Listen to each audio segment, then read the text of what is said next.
Mà ngơ xâm đi hoa đã ao, sưu đi thuộc hồn khắp, cáiเราđãยื่นงนออกเรื่องเชี่ยบางแกะนะบางแกะเซมฮะแน่แล้วซุนโซนแต่เดากับที่เดดอนมองแบบนะไออะไรนะปลาส้มครับมาครับปลาส้มทอดครับชุบแป้งนิดๆนะจุดละวอลใหญ่ๆเราแต่นะฮะแน่พอดูเวปานนะแต่ตอนที่เชียก็น้ำพริกตาแดงนะพอวีน้ำพริกตาแดงตอนที่เชียก็มีหนาวก็ได้นะดิกกเชียน้ำพริกตาแดงเลยมองไปกกกันหรอหลอกหมดได้อยากเล่นร้านน้ำมูปืนนะพอวีก็ปอกนะการแกล้งวิเชียที่พันเดอร์ไลท์ได้แชร์ก็มาต่อเราแต่ต่อทุกลิงเชียนกับมูจอนนะกระเจ็บจะมันแกล้เราแต่ร้องจะปล่อยทอดอ่ะเขาบอกว่าคดเผ็ดนะลองชิมดูโอ้ยเผ็ดจริงๆเราเองđó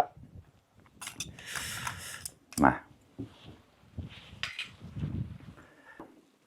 nhà đóร้องchứตาแดงเขาบอกว่าตาแดงมาคลุกข้าวครับแต่ตอนที่เฉียดก็มีหนาวนะพอวิกแกลนะพอวิกระปอนตัวตาบนเฉียดคอไม่ได้ไม่หนาว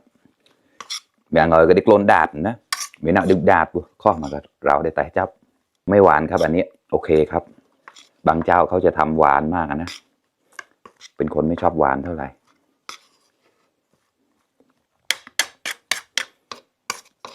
ไก่เราเต่าจะได้มันก็ได้ปล่อยหมุนง่ายมา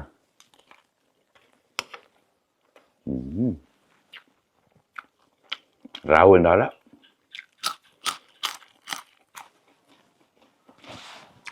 เผ็ดได้ใจมากเลยครับซ่อน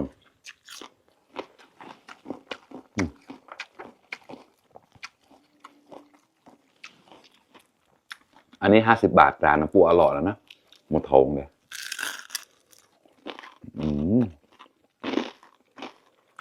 กรอบอร่อยมากบางแกะได้เชี่ยข้อมันกับเราแล้ว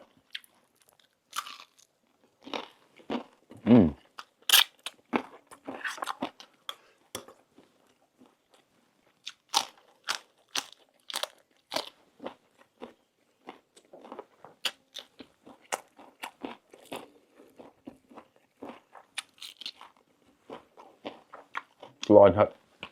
ร้อนจะเปิดไปเชียกว่า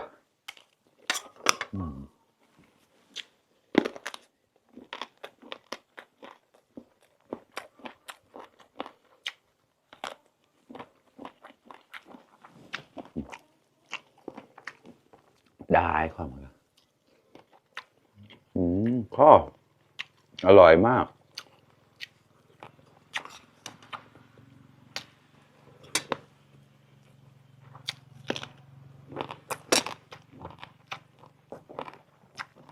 สักตาย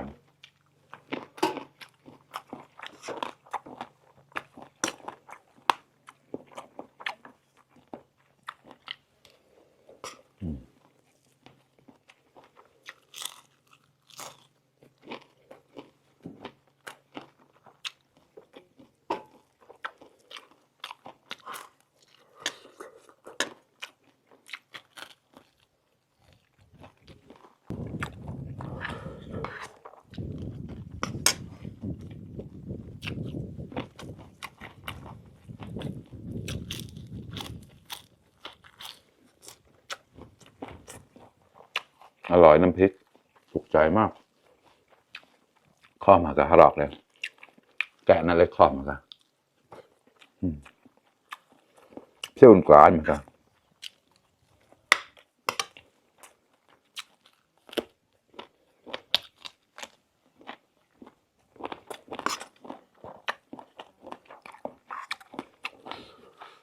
ก็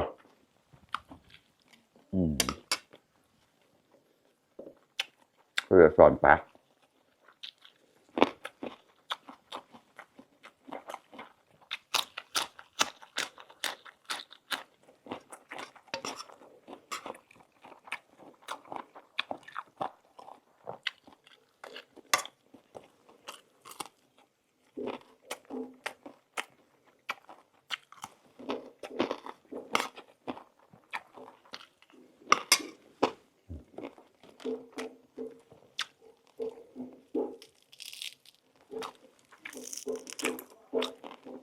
Poi le tu trovare in nei tanera đóกับเส้นเดปานนะแต่ไม่ได้ตารอสีลมนะเราจะทำบานเด้เดี๋ยวรอสีลมมาขนาด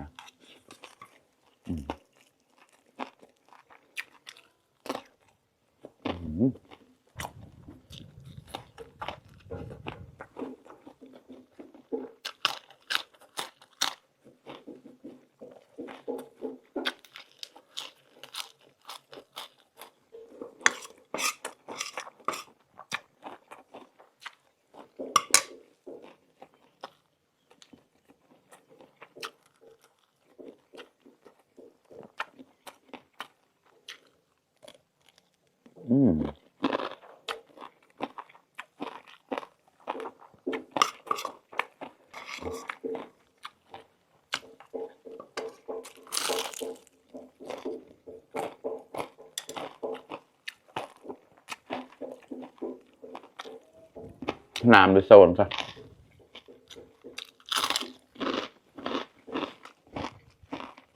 ก็ไม่โดด